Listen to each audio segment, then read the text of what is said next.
I actually hadn't planned on covering this thing at all, but I ended up getting all the rolls, which I was going to anyway because I wanted it, but I used it a ton, and now I feel like I have to talk about it. It's too good not to talk about. It definitely leans to the Crucible. It has a PvE combo, not too great. But Bite of the Fox has resurfaced after years in the content vault. It's been a while.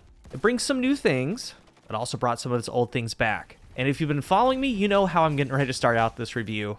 New players, veteran players. The most important thing you can do with a sniper is simply try them.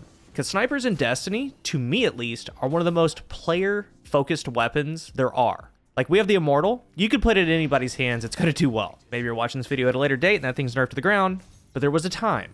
But with snipers, even if you have your favorites, when a new one comes out or resurfaces, you have to try them. If you like sniping, because it might become your new favorite thing. Because right here, in the background, this is all that matters. Literally all that matters. That you can take off heads. Period. And I know some players to this day still use Aachen, the blue sniper rifle, which, by the way, if you want to try something crazy, the Aachen, a lot of people meme on occluded finality because it has 58 zoom, which is outrageous. But if you look at Aachen in both the kinetic and void spot, so you can have the same sniper rifle to use in both spots feeling the exact same, it has 70 zoom because it has an eagle eye, which, yes, is not a typo in the stats. It literally out-zooms occluded finality. Go ahead and try that one. It's actually pretty wild. But let's move on back to Bite of the Fox. Again, all that matters is taking faces off. And when it comes to that, it's two things. The first thing is control. You're tracking, like these clips. You're able to be in tune with the aim assist. I'm gonna get back to that in a moment as far as aim assist on a sniper. And as far as controller, do you have the reticle friction down? Does it feel good? Meaning how much it slows you down when you get towards that target's hitbox.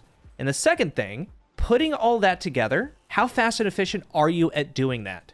M&K has aim assist too, and that control part, like I posted this clip on Twitter and another one, it's the control of it. Being able to place this thing exactly where you want to and bring it back. And it's kind of funny to me, like as far as the control part, at the core of sniping, that's what you're doing. You do take some flinch with these things. Ideally, you snipe at a distance, especially on longer maps in a lane. A lot of people are like, oh, sick hard scope. But it's more so the control over the reticle, the feel of it. And sure, with this thing and any other sniper, if you need to phase like Optic MLG 69 Pro Snipe Quickscope, you can.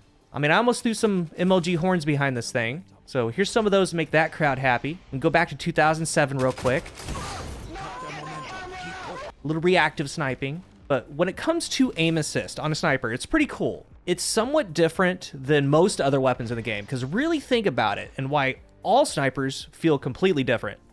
You have the range stat, which accounts for some accuracy, accounts for some aim assist. You have a zoom level that goes along with those two things. You have an actual aim assist stat. And a lower aim assist stat means that technically you have a little bit more control over it. It's not catching as hard or pulling as hard. So all of these little things dictate the overall feel. And some high aim assist snipers do feel great. Others not so much. I hate them. I can't do anything with them, like a Dord. Great sniper rifle.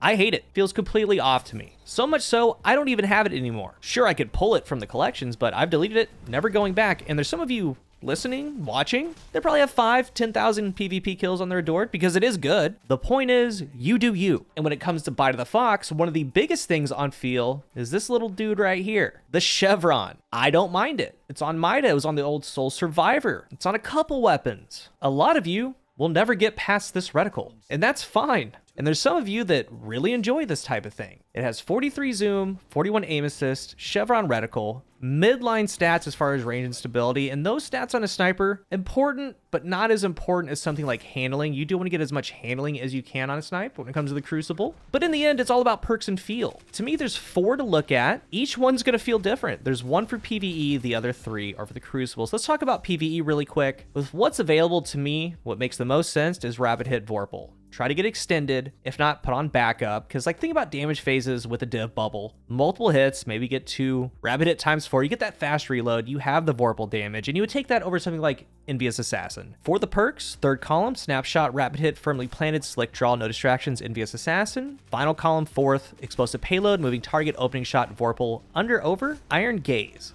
And there are some interesting things here. It really depends on how you play. what you want it to do. And again, a lot of these perks kind of adjust the overall feel of it. Like we can talk about firmly planted opening shot. While crouched, plus 20 handling, that's going to help the aim down sight speed, plus 20 stability, around 40% accuracy cone size, 70% accuracy cone growth. Opening shot is 10% accuracy cone growth, 5% accuracy cone size, and the 20 aim assist, and the 25 range. So this is all about the accuracy and aim assist from a fixed position. Like you can knee slide into this if you wanted to. And don't care what others think. If you get this roll, try it out, you might like it. As long as you're sending people back to spawn, who cares? It does not matter. This is a good roll for it. Might not be your cup of tea, but for some of you, it is. But with that third column, we have snapshot. Stands way out, and I wish that we would normalize ADS a little bit better. They tried doing that.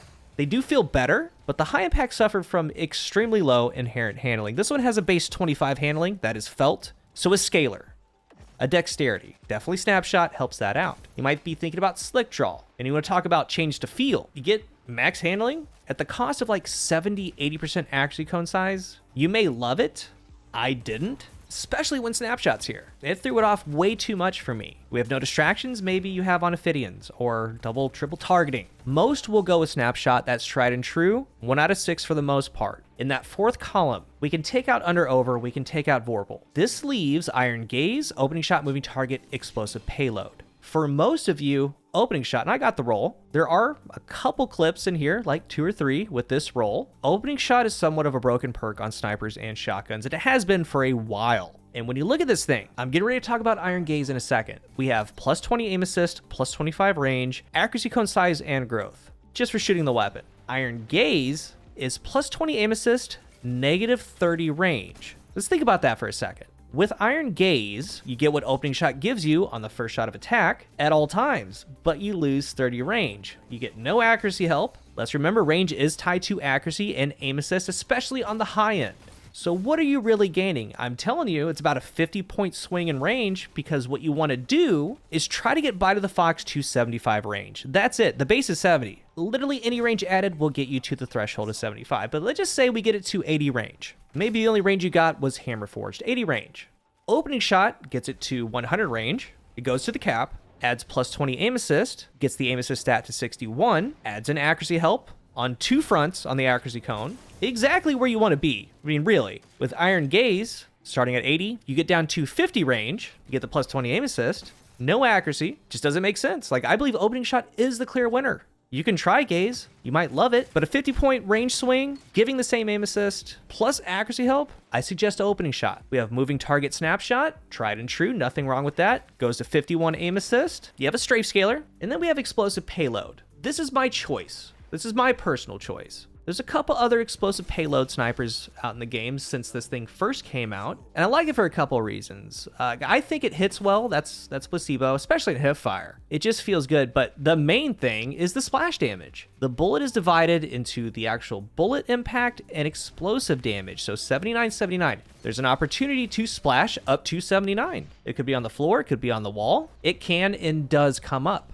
Maybe they're peeking a corner after you body shot them. You could splash some damage and possibly down them. Maybe they're in a corner and you completely miss them. Well, it'll splash the wall. They're close enough, it will splash them. The 79 splash is distant based, so you could get the full 79, could get 60s, could even do like 6. This is here if you want to utilize it. Some of you aren't, and that's fine too. But the splash can stop a revive. It could clean up. It could stop recovery. And over 4 years ago, I talked about the same exact role. And I'm glad I got the updated version. And we can go back in time to simpler times, locked in at 30 frames. But what it was capable of doing back then, it can still do now. This is footage from way back when, hitting the ground, hitting the wall, whatever it is. And what's nice is explosive damage is tied to the archetype. So an aggressive frame, high impact sniper rifle is the biggest percentage of a bullet being explosive of anything in the game. So the play's there if you want to try it. Brings a different kind of utility. And like I said, there's only 2 or 3 clips of opening shot. Everything in this video is explosive payload. There's a lot that goes into this one. Again, the reticle itself, some of you immediately out, and that's fine. There's another sniper rifle in the game for you. If you're a new player, getting the feel of things, definitely pick this one up. It has all the right things. And as you continue to play the game,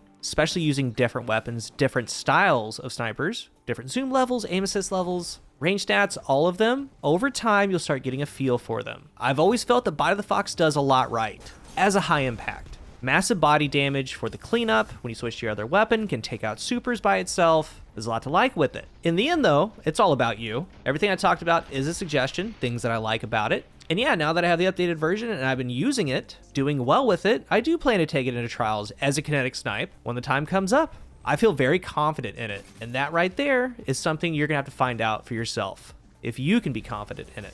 If you're new here, remember to hit the subscribe button, and if you are subscribed, thank you so much for your support. Let's talk about Bite of the Fox coming back, what you think about it, what roles do you like, what roles are you looking for? Thank you for watching, and until the next one, I am CoolGuy.